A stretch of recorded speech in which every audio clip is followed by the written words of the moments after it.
There was a man who wrote songs. Once, for a couple of weeks, he was seized by music and he had to play to get it out of him. He recorded the songs, and when he was finished, he gave it to his friends. They liked it, and they let their friends listen to it. And sooner than my pen can cross the page, all of the trendiest people were playing the man's songs in their cars and at their parties. A recording executive heard it.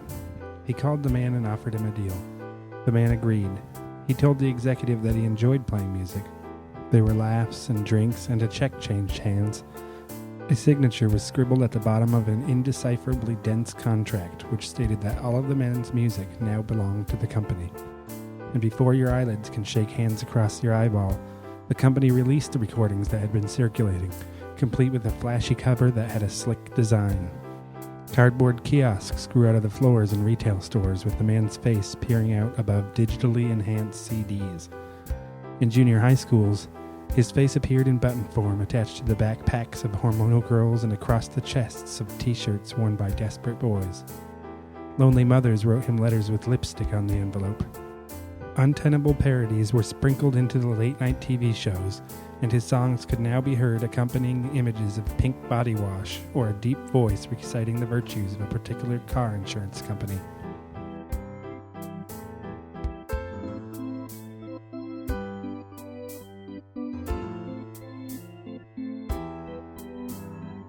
Now when the men went to the grocery store, instead of calling him Mr. Cheese Eater, they called him Mr. Chesterton. The female cashiers would smile at him, and he would stare at his own shocked-looking face peering out from the glossy cover of a magazine. The bag boy insisted on carrying the groceries out, and even made an attempt at humor as he struggled with the bags. Yes, sir, 3 bags full. Before the man knew what was happening or what he should do, the world was camping on his doorstep. He locked the door, drew the blinds, and stayed inside. Before long, the record executive came over, pushing his way through the photographers and parasitic reporters. He told the man that the company needed another collection of songs before he would be paid. The man scratched his head. The record executive explained that the contract he had signed stated that he would only be paid for new material, and the songs he had recorded before were now exclusive property of the company. He asked the record executive to leave and then looked at his instruments. They did not look very friendly to him. He put them in the closet and then forgot about them for a year.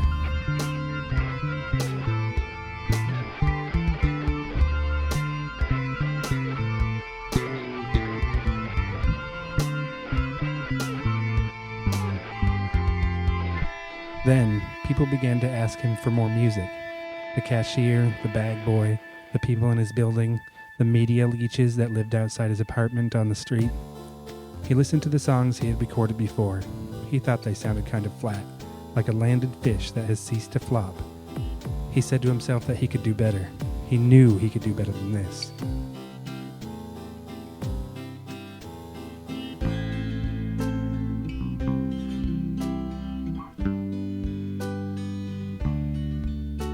He set to work.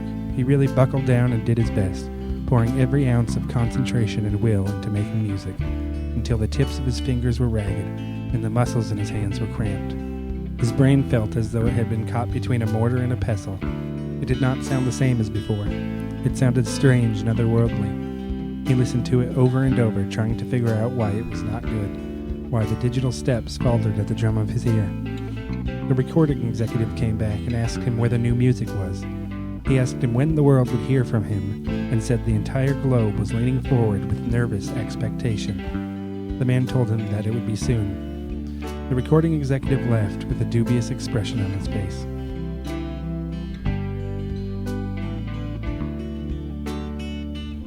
After a while, the man began to tinker with the songs, massaging them with more piano or beating them with drums. Now it will sound right, he said. He listened to the songs. He drank wine and then listened to them again. There was still something off, like a word with a few letters too few. He wrote in more words and sang them on top of the songs. They infected the songs with a nasty type flu, all hacking and coughing up goo. He went on like this, adding more, taking away, changing the tone and rearranging the songs.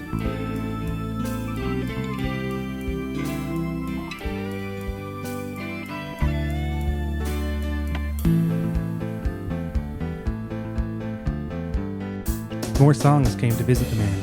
He told them to go away. He was not pleased with the ones he had. Why would he want more now? He shouted at his cats, snarled at the cashiers, and carried his own shopping bags home. He continued to fiddle with the sounds in his songs. They sounded harsh, like popping balloons. His friends stopped coming to visit, and the cashier would not look him in the eye. He strummed his guitar and stared at the ceiling. He stood on his feet and screamed. One day, after drinking too much wine, he played the music for the record executive. The record executive adjusted his tie and coughed. He said it sounded too much like his old songs, and that the company would not be pleased. The man asked the record executive to leave. He put his instruments in the closet and stared out the window at the gray clouds in the sky. He cut his hair and grew a beard. The record executive came back and demanded the songs. The man said that he did not know what he was talking about. The record executive was uncomfortable because of the man's beard, so he left.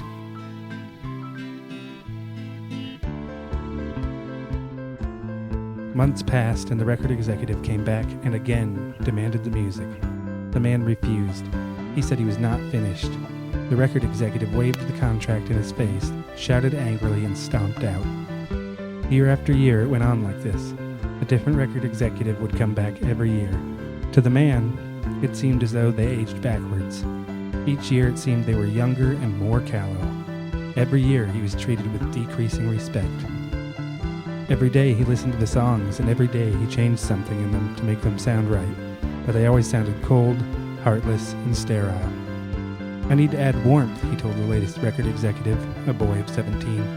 "Just get it done, old man," said the kid. 10 years had passed since the time when the music had first grabbed a hold of him. He felt old and frustrated. His hair and beard were streaked through with gray, and his hands refused to follow his mind. He sat alone in the dark with a bottle of wine and listened to his songs. When the last note had sounded, he stood up and walked out. He walked quickly through the crowded streets, staring into the passing faces and pausing to look up at the branches of the trees that grew out of the sidewalks. It was night when he came back home. There was no one there to greet him. The photographers and journalistic leeches had long abandoned their vigil outside his apartment. His cat licked its paw without acknowledging him. The man grabbed the recordings he had tinkered with for so long, and without giving himself time to change his mind, he smashed them under his shoe, stamping with relieved fury. He swept up the pieces and placed them in a small box. He sat by the window and stared out with a smile on his face. He had forgotten how good it felt to smile.